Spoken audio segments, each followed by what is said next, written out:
नमस्कार विद्यार्थी मित्रांनो, आज आपण लोकसंख्या हा अत्यंत महत्त्वाचा टॉपिक अभ्यासणार आहोत. बघा मित्रांनो, लोकसंख्या या टॉपिकवर आपल्याला प्रत्येक परीक्षेमध्ये प्रश्न पाहायला मिळतात.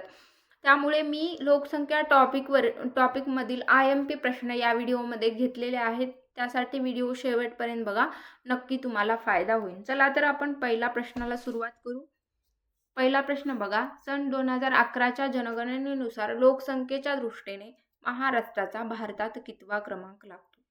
तिसरा, चौथा, दुसरा, सहावा यापैकी महाराष्ट्राचा भारतात कितवा क्रमांक लागतो? बघा तर या प्रश्नाचं उत्तर काय योग्य असणार आहे? तर दुसरा क्रमांक लागताना आपल्याला पाहायला मिळतो. लोकसंख्येच्या दृष्टीने महाराष्ट्राचा भारतात आपल्याला दुसरा क्रमांक असलेला सांगता येतो. बघा आता लोकसंख्येच्या बाबतीमध्ये 2011ची जनगणना लोकसंख्येच्या दृष्टीने महाराष्ट्राचा भारतात दुसरा क्रमांक लागतो. प्रथम क्रमांकावर आपल्याला कोण असलेलं पाहायला मिळतं? तर बघा उत्तर प्रदेश हे आपल्याला प्रथम क्रमांकावर असलेलं पाहायला मिळतं. आणि 2011 मध्ये महाराष्ट्राची लोकसंख्या किती होती? बघा तर 11,23,74,333 इतकी आपल्याला पाहायला मिळते. बघा यावर प्रश्न येऊन गेलेला आहे की 2011 मध्ये महाराष्ट्राची लोकसंख्या किती होती? तर 11,23,74,323 इतकं लक्षात ठेवायचं आहे. पुढचा प्रश्न, सन 2011च्या जनगणनेनुसार महाराष्ट्रात सर्वात कमी लोकसंख्येचा जिल्हा कोणता? रत्नागिरी, सिंधुदुर्ग, गोंदिया, वाशिम. बघा आता सर्वात कमी लोकसंख्येचा जिल्हा कोणता आहे? तर आपल्याला सिंधुदुर्ग पाहायला मिळतो. सर्वात कमी लोकसंख्येच्या बाबतीमध्ये सिंधुदुर्ग जिल्हा पाहायला मिळतो. त्यामुळे ऑप्शन क्रमांक 2 या प्रश्नाचं उत्तर आपल्याला योग्य सांगता येतं. बघा आता 2011च्या जनगणना सर्वात कमी महाराष्ट्रातील लोकसंख्येचा जिल्हा आपल्याला सिंधुदुर्ग सांगता येतो. आणि लोकसंख्या किती होती असा जर प्रश्न आला संख्येवर, तर 8.89 लाख म्हणजे 0.76% इतकी आपल्याला लोकसंख्या असलेलं सांगता येते 2011च्या जनगणनेनुसार. महाराष्ट्रातील लोकसंख्येची सर्वाधिक घनता असलेला जिल्हा कोणता? आता लोकसंख्येची सर्वाधिक घनता असणारा जिल्हा कोणता आहे?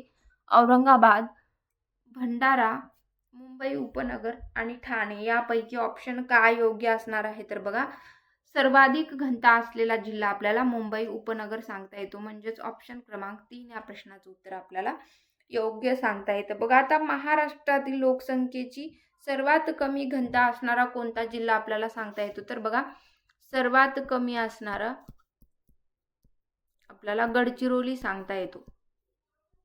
गडचिरोली.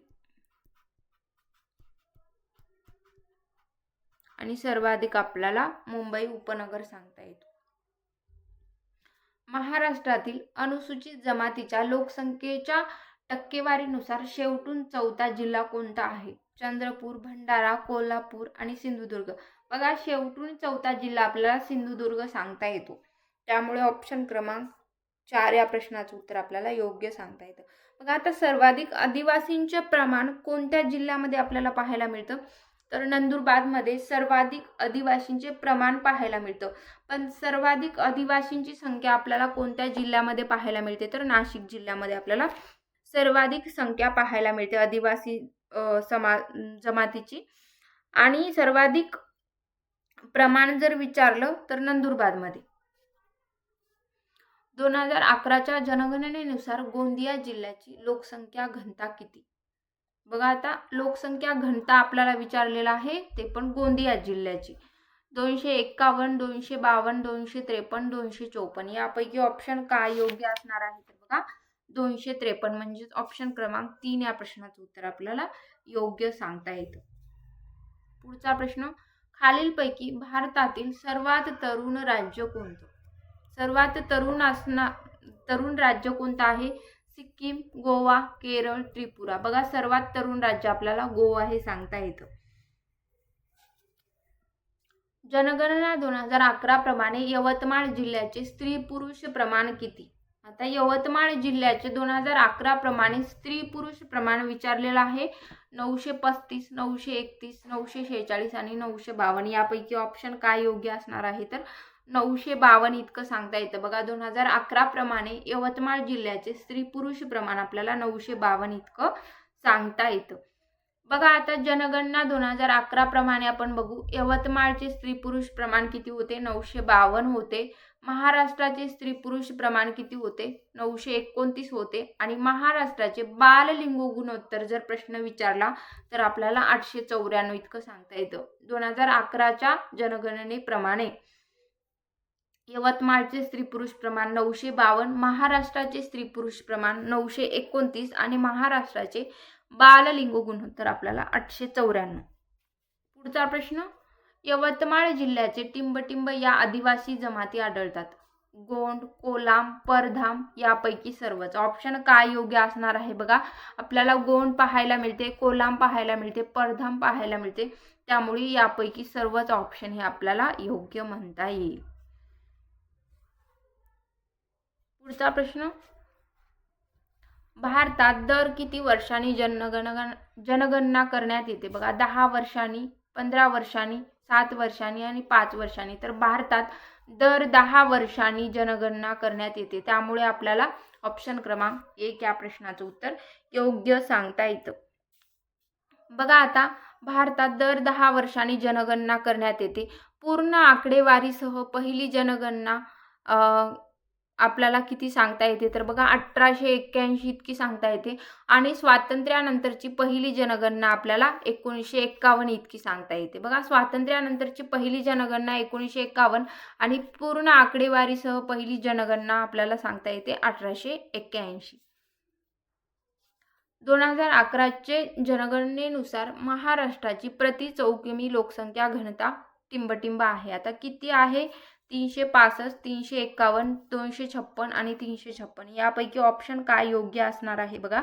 तर 365 म्हणजेच ऑप्शन क्रमांक 1 या प्रश्नाचं उत्तर आपल्याला योग्य सांगता येतं. लोकसंख्येच्या दृष्टीने महाराष्ट्राचा भारतात कितवा क्रमांक येतो? लोकसंख्येच्या दृष्टीने महाराष्ट्राचा भारतात कितवा क्रमांक येतो? दुसरा, तिसरा, चौथा आणि 5वा. बघा महाराष्ट्र हे कितव्या क्रमांकावर आहे लोकसंख्येच्या बाबतीमध्ये? तर आपल्याला महाराष्ट्र हे लोकसंख्येच्या बाबतीमध्ये दुसऱ्या क्रमांकावर सांगता येतं. त्यामुळे ऑप्शन क्रमांक 1 या प्रश्नाचं उत्तर योग्य सांगता येतं. पुढचा प्रश्न, जगातील लोकसंख्येत भारताचा कितवा क्रमांक आहे? बघा आता लोकसंख्येच्या बाबतीमध्ये भारताचा कितवा क्रमांक आहे? प्रथम, द्वितीय, तृतीय आणि चतुर्थ. तर भारताचा आपल्याला दुसरा क्रमांक सांगता येतो लोकसंख्येच्या बाबतीमध्ये. द्वितीय आपल्याला भारत देश हा दुसऱ्या क्रमांकावर लोकसंख्येच्या बाबतीमध्ये पाहायला मिळतो. आणि 1 नंबरला कोणता देश आहे? बघा जगातील लोकसंख्येच्या बाबतीमध्ये 1 नंबरला चीन या देशाचा आपल्याला पहिला क्रमांक सांगता येतो. प्रथम क्रमांकावर चीन आहे आणि द्वितीय क्रमांकावर आपला भारत देश सांगता येतो. 2011च्या जनगणनेनुसार गडचिरोली जिल्ह्याचे साक्षरता प्रमाण टिंबटिंब टक्के आहे. 52%, 63%, 74% आणि 87%. किती टक्के आहे बघा? तर 74% म्हणजेच ऑप्शन क्रमांक 3 या प्रश्नाचं उत्तर आपल्याला योग्य सांगता येतं. 2011च्या जनगणनेनुसार गडचिरोली जिल्ह्याचे साक्षरता प्रमाण 74% इतकं सांगता येतं. बघा आता 2011च्या जनगणनेनुसार गडचिरोली जिल्ह्याचा साक्षरता दर किती होता? 74.3%. पुरुष साक्षरता किती होती? तर 83.3%. स्त्री साक्षरता बघा 66.3% आणि महाराष्ट्राची साक्षरता किती होती? तर 82.34% इतके आपल्याला सांगता येते 2011च्या जनगणनेनुसार. भारतातील सर्वात कमी लोकसंख्या असलेले राज्य कोणते? आता सर्वात कमी लोकसंख्येच्या बाबतीत असणारं राज्य कोणतं आहे भारतातील? अरुणाचल प्रदेश, गोवा, सिक्कीम आणि उत्तराखंड. यापैकी आपल्याला सिक्कीम राज्य हे सर्वात कमी लोकसंख्येचं राज्य सांगता येते भारतातील. आणि सर्वात जास्त लोकसंख्या असणारं राज्य कोणतं सांगता येतं बघा? तर आपल्याला उत्तर प्रदेश. उत्तर प्रदेश हे आपल्याला सर्वाधिक लोकसंख्येचं राज्य सांगता येतं. आणि सर्वात कमी लोकसंख्येचं राज्य कोणतं आहे? तर सिक्कीम आहे.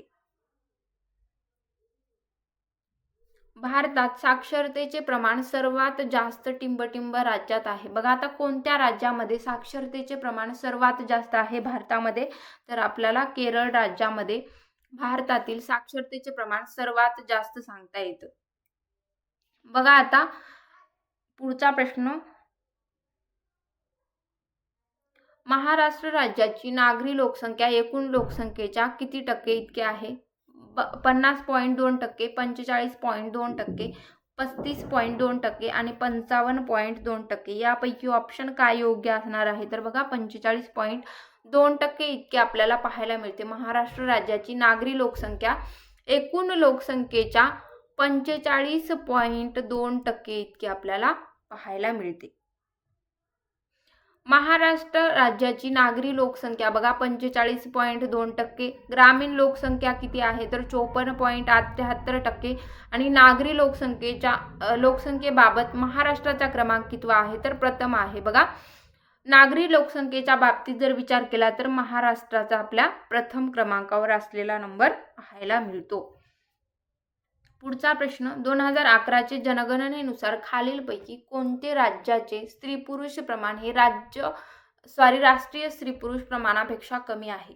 मिझोराम, हिमाचल प्रदेश, तामिळनाडू आणि राजस्थान. यापैकी ऑप्शन काय आपल्याला बरोबर असणार आहे? बघा तर राजस्थान हे राज्य आपल्याला बरोबर सांगता येतं, त्यामुळे ऑप्शन क्रमांक 4 या प्रश्नाचं उत्तर योग्य सांगता येतं. बघा आता भारतात सर्वाधिक लिंग गुणोत्तर असणारं राज्य कोणतं आहे तर केरळ आहे. सर्वाधिक लिंग गुणोत्तर असणारं राज्य केरळ आहे आणि सर्वात कमी लिंग गुणोत्तर असणारं राज्य कोणतं आहे तर दीव दमण. सर्वात कमी दीव दमण आणि सर्वाधिक असणारं केरळ सांगता येतं. एखाद्या देशाचे क्षेत्रफळ व तेथील एकूण लोकसंख्या यावरून दर चौकिमीमध्ये किती लोक राहतात याचे प्रमाण काढता येते. या प्रमाणात लोकसंख्येची टिंबटिंब असे म्हणतात. वाढ, घनता, घट आणि जनगणना यापैकी लोकसंख्येची काय म्हटलं जातं तर लोकसंख्येची घनता म्हटलं जातं, त्यामुळे ऑप्शन क्रमांक 2 या प्रश्नाचं उत्तर आपल्याला योग्य सांगता येतं. -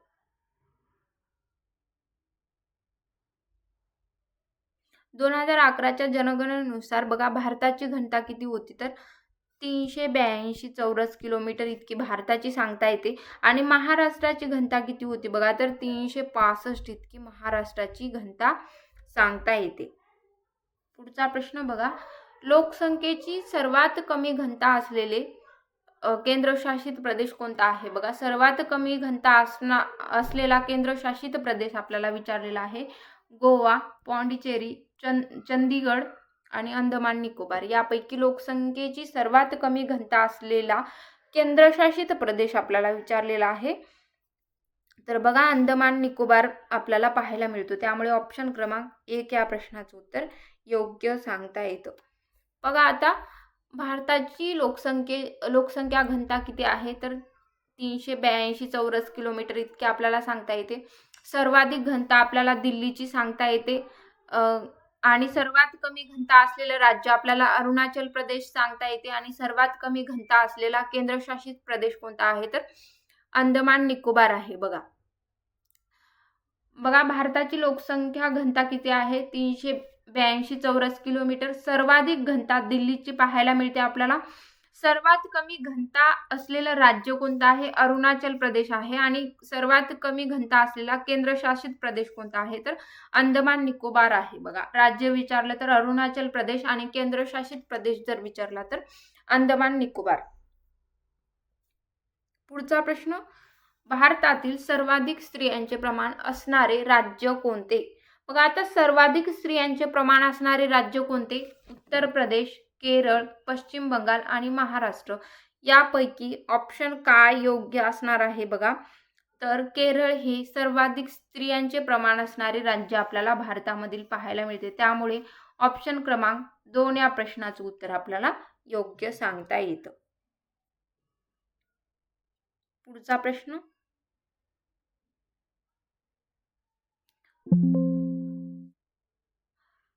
बोडे जमातीचे लोक जास्त प्रमाणात कोणत्या राज्यात आढळून येतात? बघा कोणत्या राज्यामध्ये बोडे जमातीचे लोक आपल्याला पाहायला मिळतात? आसाम, नागालँड, अरुणाचल प्रदेश आणि मणिपूर. बघा तर आसाम आपल्याला राज्यामध्ये बोडे जमातीचे लोक जास्त प्रमाणात पाहायला मिळतात. बघा आता बोडे जमात आपल्याला आसाम राज्यामध्ये पाहायला मिळते. नागा जमात नागालँडमध्ये आपल्याला पाहायला मिळते. मिश्मी ताईज जमात ही अरुणाचल प्रदेशमध्ये पाहायला मिळते आणि कुकी मैने ही जमात आपल्याला मणिपूर येथे पाहायला मिळते. बघा प्रश्न जोड्या जुळवायला येऊ शकतो की आसाममध्ये कोणती जमात आहे पाहायला मिळते. बोडो जमात, नागालँडमध्ये नागा जमात, अरुणाचल प्रदेशमध्ये मिश्मी ताईज जमात आणि मणिपूरमध्ये कुकी मैने जमात आपल्याला सांगता येते. पुढे चला पुढचा प्रश्न. लोकसंख्येच्या घनतेचा विचार करता असे म्हणणे संयुक्त ठरेल की सर्वात विरळ लोकसंख्येचे राज्य आहे. बघा कोणते राज्य आहे? सिक्कीम, मिझोराम, अरुणाचल प्रदेश आणि आसाम यापैकी विरळ लोकसंख्येचे राज्य कोणत्या राज्याला म्हणता येईल आपल्याला? तर अरुणाचल प्रदेश म्हणजेच ऑप्शन क्रमांक 3 या प्रश्नाचं उत्तर आपल्याला योग्य सांगता येतं.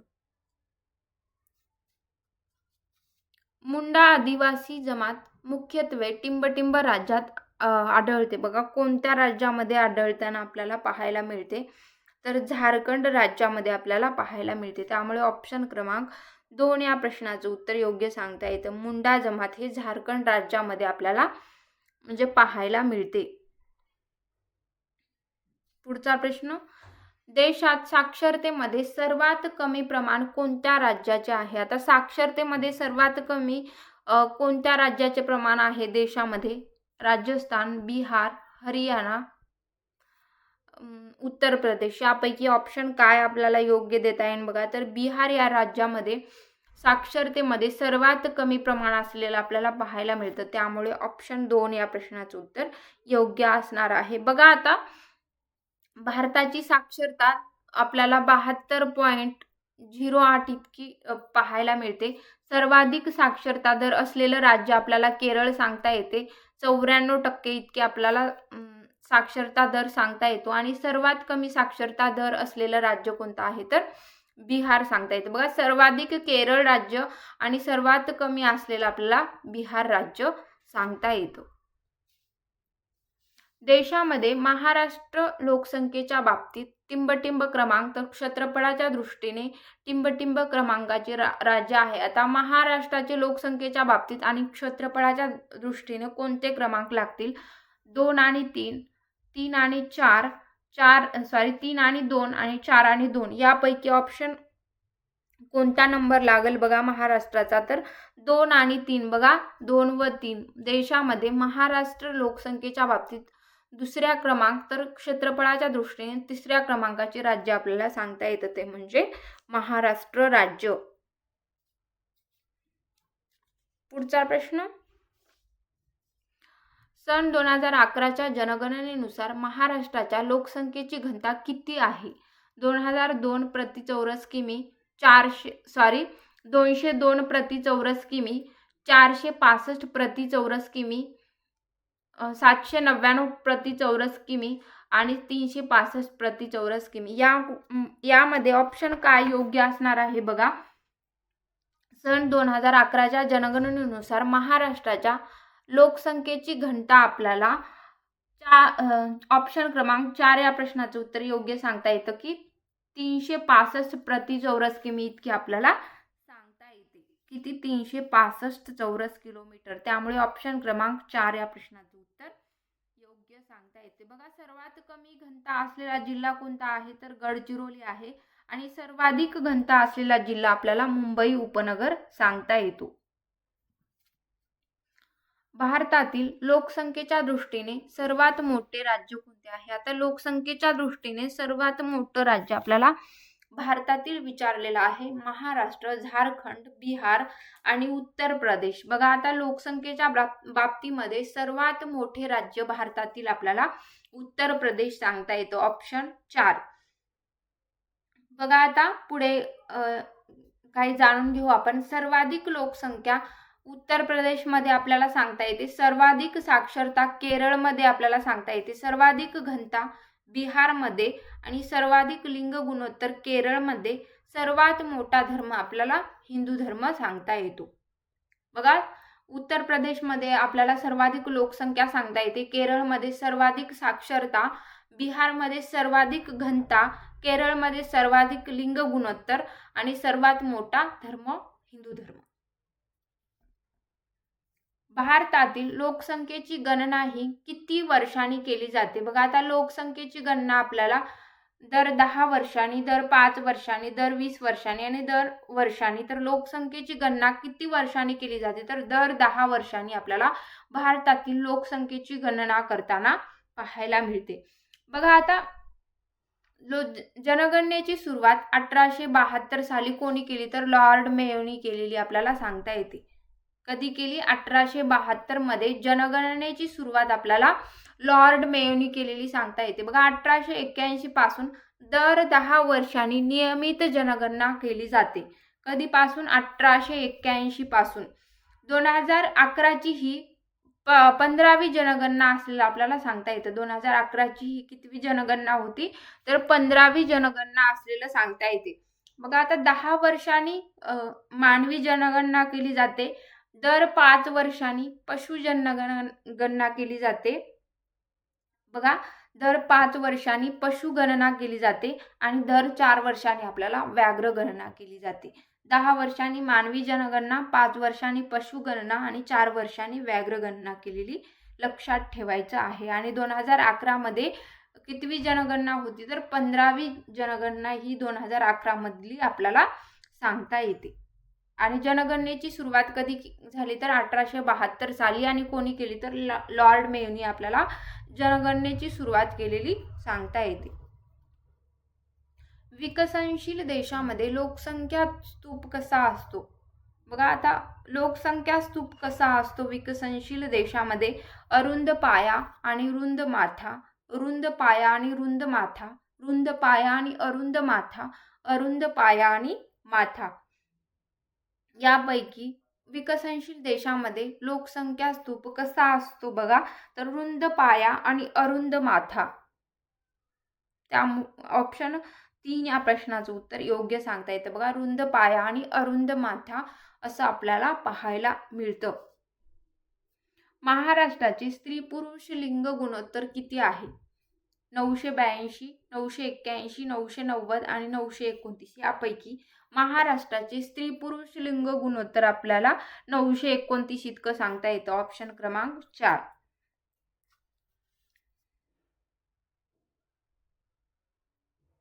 बघा आता महाराष्ट्राचे स्त्री पुरुष लिंग गुणोत्तर किती होतं?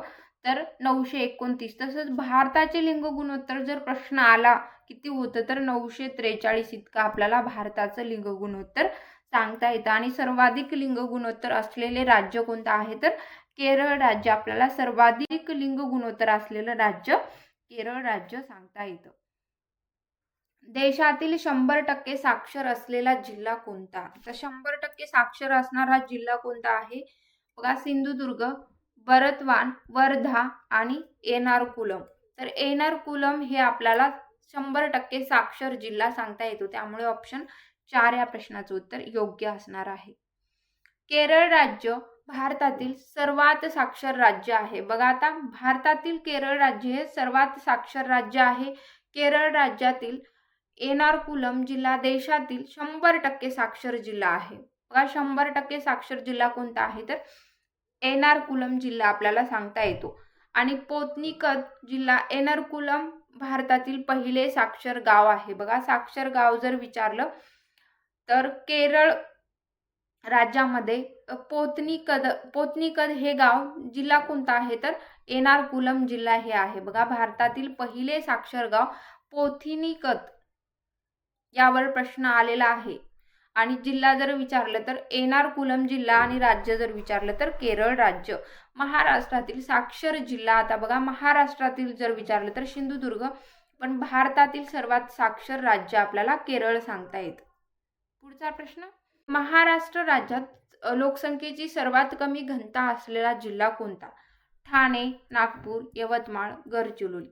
यापैकी ऑप्शन काय योग्य असणार आहे? बघा तर गडचिरोली हा महाराष्ट्र राज्यात लोकसंख्येची सर्वात कमी घनता असलेला जिल्हा आपल्याला गडचिरोली सांगता येतो. पुढचा प्रश्न, देशात साक्षरतेमध्ये सर्वात कमी प्रमाण कोणत्या राज्याचे आहे? राजस्थान, बिहार, हरियाणा, उत्तर प्रदेश. यापैकी देशात साक्षरतेमध्ये सर्वात कमी प्रमाण आपल्याला कोणत्या राज्याचं असलेलं सांगता येतं? तर बिहार राज्याचं. त्यामुळे ऑप्शन 2 योग्य. भारतातील सर्वाधिक स्त्रियांचे प्रमाण असलेले राज्य कोणते? आता सर्वाधिक स्त्रियांचे प्रमाण असणारं राज्य कोणतं आहे भारत देशामधील? उत्तर प्रदेश, केरळ, पश्चिम बंगाल आणि महाराष्ट्र. यापैकी स्त्रियांचे प्रमाण सर्वाधिक आपल्याला कोणत्या राज्यामध्ये आढळून येते बघा? तर आपल्याला केरळ राज्यामध्ये स्त्रियांचे प्रमाण सर्वाधिक आढळून येते. त्यामुळे ऑप्शन 2 या प्रश्नाचं उत्तर योग्य असणार आहे.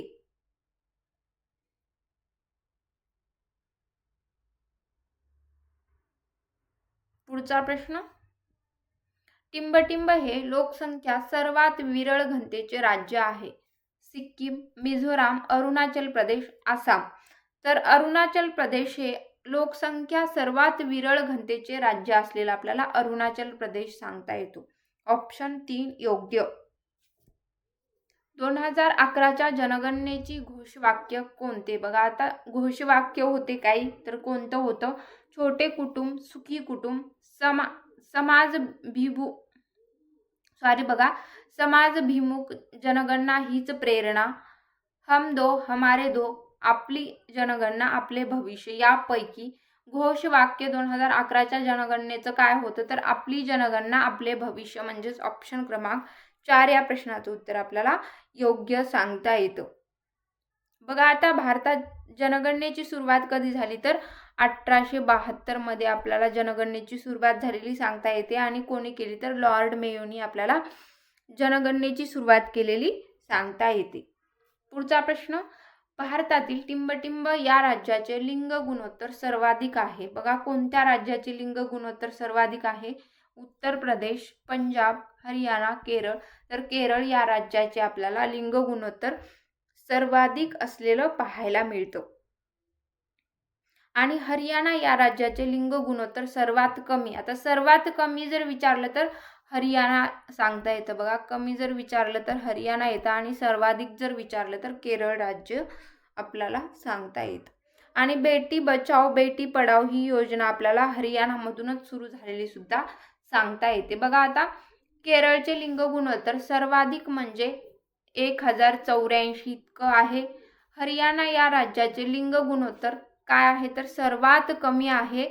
आणि बेटी बचाओ बेटी पढाओ ही योजना आपल्याला हरियाणामधूनच सुरू झालेली पाहायला मिळते. बघा देशात जन्मदर व बालमृत्यू दर यांचे प्रमाण ठरविताना टिंबटिंब व्यक्तीमागील प्रमाण लक्षात घेतले जाते. प्रति 100, प्रति लक्ष, प्रति हजार आणि यापैकी नाही. बघा ऑप्शन काय योग्य असणार आहे? तर प्रति 1000 व्यक्तीमागील प्रमाण लक्षात घेतले जाते. देशात जन्मदर व बालमृत्यू दर याचे प्रमाण ठरविताना प्रति 1000 व्यक्तीमागील प्रमाण लक्षात घेतले जाते. पुढचा प्रश्न, भारतातील टिंबटिंब या राज्याचे लिंग गुणोत्तर सर्वाधिक आहे. सर्वाधिक लिंग गुणोत्तर असणारं राज्य कोणतं आहे? बघा तर आपल्याला केरळ राज्य हे सर्वाधिक लिंग गुणोत्तर असणारं राज्य पाहायला मिळतं. माल्थसच्या मतानुसार लोकसंख्या नियंत्रण हा खालीलपैकी कोणता उपाय आहे? बघा कृत्रिम प्रतिबंध, विनाशात्मक उपाय, नैसर्गिक प्रतिबंध, यापैकी नाही. ऑप्शन काय योग्य असणार आहे? बघा तर नैसर्गिक प्रतिबंध म्हणजेच ऑप्शन क्रमांक 3 या प्रश्नाचं उत्तर आपल्याला योग्य सांगता येतं. माल्थसच्या मतानुसार लोकसंख्या नियंत्रण हा खालीलपैकी नैसर्गिक प्रतिबंध उपाय आहे. पुढचा प्रश्न, नंदुरबार जिल्ह्यातील एकूण लोकसंख्येपैकी अनुसूचित जमातीची लोकसंख्या किती टक्के आहे? मग आता टक्केवारीचं प्रमाण आपल्याला विचारलेलं आहे. 80.28%, 72.28%, 70.28% आणि 69.28%. तर आपल्याला 69.28% इतकं असलेलं सांगता येतं. पुढचा प्रश्न, बघा महाराष्ट्रातील अनुसूचित जमातीची सर्वाधिक लोकसंख्या आपल्याला नंदुरबार जिल्ह्यामध्ये असलेली पाहायला मिळते आणि महाराष्ट्र अनुसूचित जातीची सर्वाधिक लोकसंख्या आपल्याला पुणे जिल्ह्यात पाहायला मिळते. बघा, अनुसूचित जमातीची सर्वाधिक लोकसंख्या आपल्याला नंदुरबारमध्ये पाहायला मिळतं, पण अनुसूचित जातींची सर्वाधिक लोकसंख्या आपल्याला पुणे जिल्ह्यामध्ये पाहायला मिळतं. सन 2011च्या जनगणनेनुसार नंदुरबार जिल्ह्यातील सन 2011च्या जनगणनेनुसार नंदुरबार जिल्ह्यातील दर 1000 पुरुषामागे स्त्रियांचे प्रमाण किती? 978, 980, 976, 988 यापैकी दर 1000 पुरुषामागे स्त्रियांचे प्रमाण किती होते नंदुरबार जिल्ह्यामध्ये 2011च्या जनगणनेनुसार? तर बघा 978 म्हणजेच ऑप्शन क्रमांक 1 या प्रश्नाचं उत्तर आपल्याला योग्य सांगता येतं. पुढे चला, तर आजचे हे प्रश्न लोकसंख्या या टॉपिकवरील कसे वाटले नक्की कमेंटमध्ये कळवा. धन्यवाद.